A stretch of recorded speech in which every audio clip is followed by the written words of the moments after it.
Eu olhava em volta e só via rostos estranhos. Meu marido tinha sumido e meu bebê não estava mais lá. A médica mal-humorada me mandou ficar quieta e disse que tinha que tirar a placenta e me finalizar.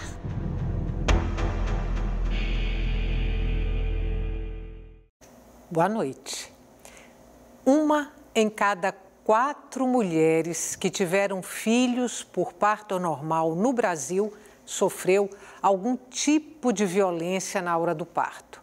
A informação resulta de uma pesquisa da Fundação Perseu Abramo e está relacionada tanto à rede pública de saúde quanto à rede privada. A violência obstétrica ou violência no parto é o tema de hoje do Opinião Pernambuco. Participam do nosso programa a promotora do Ministério Público de Pernambuco, Maria Viana Botelho, o obstetra Olímpio Moraes e também a doula e aprendiz de parteira Helena Tenderini. Boa noite, muito obrigada pela presença de vocês hoje aqui no Opinião Pernambuco. Antes da gente começar falando sobre a violência no parto propriamente, eu lhe apresentei como doula e aprendiz de parteira. Vou pedir para que ou você... então que você explique para o telespectador o que é doula. Então, a doula é a mulher que auxilia a outra mulher, né, que está em trabalho de parto. Então, é uma palavra que vem do grego, que quer dizer isso, né? A mulher que ajuda, que apoia, que está presente, que assiste. E é uma profissão que ela ainda não é reconhecida, né, como profissão, mas que é muito importante, né? Então, as doulas atuam em vários ambientes onde as mulheres que estão em trabalho de parto estão. Então, seja no hospital, seja num parto domiciliar, a doula tem um papel muito importante. Doutora Olímpia, essa figura da doula é uma figura que havia desaparecido dos hospitais e que agora está sendo resgatada ou não? Na verdade, na história do parto do mundo, né, era um domínio das mulheres. Era a mulher que adquiriu a experiência vendo as outras mulheres parirem em casa, né? E sem faculdade, sem ensinamento, mas só de passar de uma pessoa para outra. E quando o parto saiu do domínio das mulheres, passou a ser masculino nos hospitais, porque os médicos homens, né, cirurgiões no começo, essa sabedoria de entender melhor a mulher pelo lado emocional dela, dos cuidados, foi esquecido. E a gente está resgatando isso, principalmente depois da década de 90, quando as evidências mostraram que é muito importante o papel da doula. Existem vários trabalhos científicos mostrando que a doula é sim, e a gente pode comprovar, de fato, eu dirijo uma maternidade, os médicos percebem, e as enfermeiras também, que quando tem uma presença da doula, ajuda. Porque o humaniza? Porque assim, o maior inimigo do parto é o medo. Nenhum animal, nenhum mamífero, nenhum animal, né, pare em ambiente de estresse. Você pode ver que todos os animais procuram um ninho, um local aconchegante e seguro. O hormônio da ocitocina que desencadeia o parto, que é o meu hormônio do amor, ele é um hormônio muito tímido. Ele precisa ser acalentado. Em qualquer situação de estresse, ele trabalha de forma irregular. Então, aquelas contrações que deveriam ser efetivas, coordenadas para um trabalho de parto, na situação de medo, de estresse, isso inverte. Então, o trabalho de parto bloqueia. Bloqueando o trabalho de parto, dura mais, sofre mais. E pode causar danos como sofrimento fetal agudo. Então, eu estou dizendo assim, que a doula, aquela pessoa que dá apoio, apoio emocional, que fica do lado, mostrando como é que deve fazer. A gente precisa verticalizar. Muitas evidências científicas, na prática, a doula fica presente do lado do paciente. Geralmente, o médico, a enfermeira, num ambiente, principalmente no hospital público, não consegue dar essa atenção individual, que é importantíssimo. Então, a gente é uma pessoa, sem dúvida nenhuma, importantíssima na assistência ao parto. Vamos falar agora propriamente da violência obstétrica ou violência no parto. De um modo geral, o que caracteriza essa violência e as queixas que chegam no Ministério Público? Elas chegam num número alto? Elas se repetem? É o mesmo tipo de violência que é praticado? Como é que esse quadro se configura lá no Ministério Público? Em primeiro lugar, a mulher veio ter consciência de que sofria violência obstétrica, né? E é uma violência institucional, normalmente. Essa consciência vem sendo tomada há pouco tempo, assim, historicamente falando. E aí, os registros vão aumentando à medida que se tem conhecimento de que eu tinha direito a uma coisa e não me deram nem a opção de conhecer isso, né? São agressões que vão de todos os níveis, assim, desde a forma de falar, né, as expressões de na hora de fazer foi bom, agora está aí sofrendo, está gritando, está chorando. A falta de leitos, né, a gente sofre aqui em Pernambuco, no Brasil de uma forma geral, aqui em Pernambuco, que é onde a gente atua, onde eu atuo, uma falta de leitos de assistência obstétrica muito grande. Então, a superlotação, como o doutor Olímpio falou, é importante ter aquele lugar seguro, né, que dê segurança. Um local superlotado não passa essa sensação de segurança para a mulher e é uma coisa bem objetiva, né? Os procedimentos todos preparatórios ao parto, seja ele um parto natural ou seja ele um parto cirúrgico, que é o caso da cesariana, todas essas informações também têm que ser passadas para a mulher, tanto durante o pré-natal, né, quanto na hora do parto. Então, é um número grande de violências obstétricas que acontecem das mais diferentes espécies, né? Desde uma coisa objetiva, concreta, a falta de leite, a falta de atenção e de educação das equipes né? de saúde, que aí não é só o médico, não é só o enfermeiro, nem o técnico de enfermagem, mas é toda a equipe. Até mesmo a falta de informações dos direitos que já são garantidos por leis, portarias e tudo. Agora, se a gente desconsiderar essa violência, que é uma violência mais institucional, e aí eu vou pegar o exemplo da falta de leitos, tirando essa violência institucional, a violência do tratamento, né? Assim, de você ser deselegante ou agredir verbalmente aquela paciente. A que a gente pode atribuir isso? É cultural? Vem da formação do profissional de saúde? Posso falar no lugar das mulheres? Como um representante do homem. No nosso lugar não, mas pode falar. Vou pedir a elas, é o direito de falar, que eu dirijo uma maternidade, sou professor da faculdade. É uma questão de gênero. É uma questão de gênero.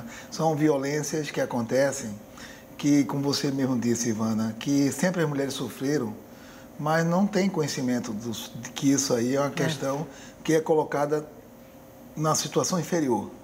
Eu coloco até, você olhar, a violência começa no próprio Estado, quando subfinancia o custo para a saúde da mulher. Né?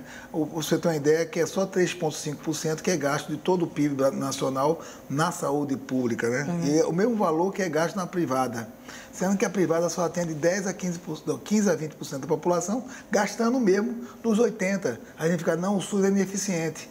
Poxa, então o privado é pior ainda, porque o privado gasta para atender a mesma população, ou a mesma população não, a população 4, 5 vezes menor, que é 20%, o mesmo custo. Mas isso é um subfinanciamento, e quando você vai para a área da mulher, é mais grave ainda. Então, nos últimos anos, só se ter uma ideia assim, no Brasil, foram fechados 25% das maternidades, dos leitos de maternidade. A população cresceu. O congelamento do valor que é pago no parto está congelado há 14 anos. Hoje, os procedimentos tiveram reajuste, mas o procedimento de mulher não.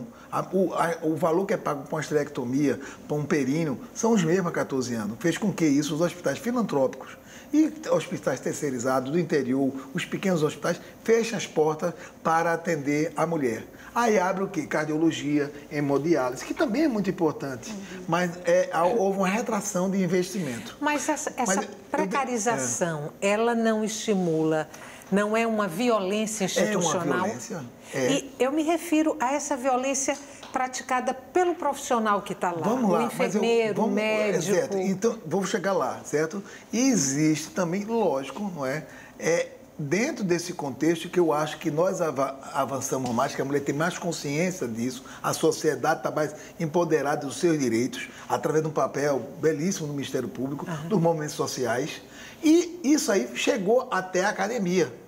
Então, hoje, eu participo também da Federação Brasileira de Ginecologia, eu acho que existe essa mentalidade. Mas, por outro caso, eu tenho uma dificuldade grande também, porque nunca houve na história do Brasil que a gente saiu de 100 e poucas faculdades de medicina, no espaço de 15 anos, passamos para 300 e poucas faculdades. Muitas das faculdades sem autorização do MEC. Então, isso é um problema que voltamos para o futuro. É a grande quantidade de faculdade de medicina de baixa qualidade, na maior parte privada, e muitas vezes sem a chancela do MEC. Então, você imagina aqui em Pernambuco, nós tínhamos 2 faculdades de medicina, e isso há 15, 20 anos atrás. Hoje estamos para 14 faculdades de medicina. Então, a qualidade e aonde vão ser treinados é uma dificuldade. Mas vamos voltar para a questão. Existe sim o profissional de saúde, médico, maqueiro, o atendente, o vigilante, existe a questão de gênero, de palavra, de maltrato, em todos os sentidos que são violências, que são dados violentos, principalmente com a população mais humilde. Eu tenho ideia assim, por exemplo, eu atendo mulher vítima de violência, não é? Aí, quando você chega uma mulher vítima de violência, aí é analisado, o que é que você estava fazendo? Por que você foi para a festa?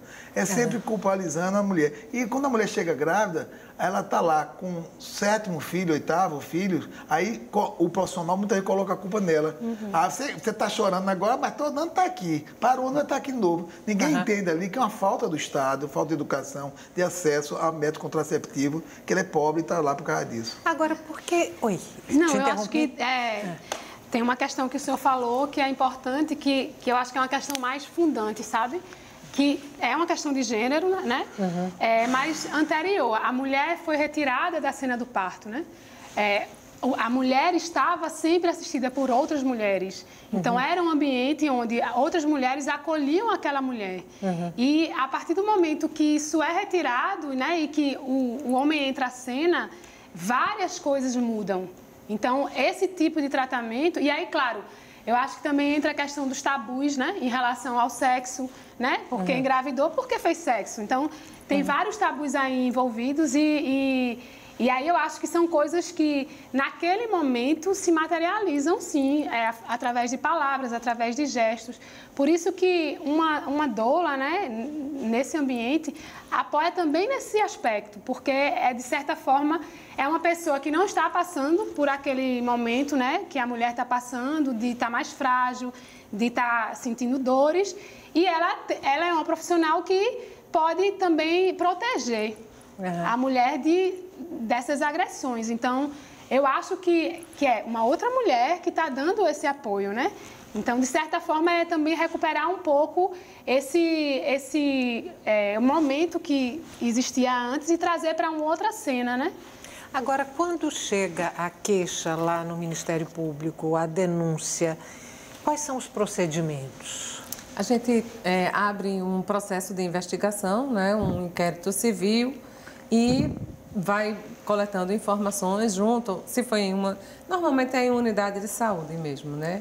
Aí procura informações da unidade de saúde, da equipe. Às vezes é uma falha do profissional, de determinado profissional. Nesse caso, a gente mais encaminha do que institucional? Não, a falha institucional, a gente tem procedimentos e vai ver a falta de leitos, não é? Buscar dos gestores, tanto do município quanto do Estado, que ofertem esse serviço, né, de acordo com a demanda, claro, passando por todas as restrições que a gente tem legais, mas assim, tem a investigação nesse sentido. Se estava faltando medicamento, de buscar que aquele medicamento esteja disponível, não vai estar mais para aquela mulher, mas para as outras, né, estará. E no caso específico, se houve falha técnica, falha ética profissional, a gente encaminha para os conselhos, ou o Conselho de Medicina ou o Conselho de Enfermagem. Eu não sei se vai dar tempo para um de vocês responder essa pergunta. 2 minutos, eu acho que sim, acho que dá tempo. Mas há amparo legal? Por exemplo, você falou, se for uma falha do profissional, do médico, essa denúncia é encaminhada para um órgão representativo da categoria. Que fiscaliza a profissão. Aí eu estou entendendo, então, que não existe um respaldo legal para esse tipo de, a não ser pelas instituições de classe. Não, mas se essa falha ela for prevista em tese como crime, a gente encaminha também para o órgão do Ministério, os promotores de justiça. Tem esse amparo?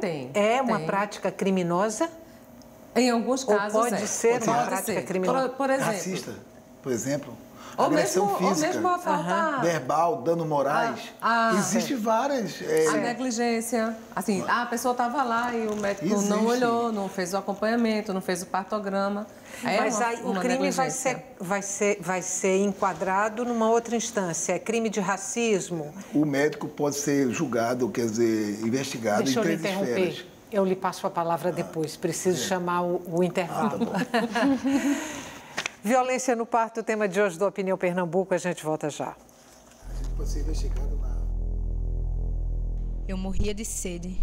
Às 9 ou 10 da noite, tudo o que eu pedia aos berros era um copo d'água. Mas a doutora negou.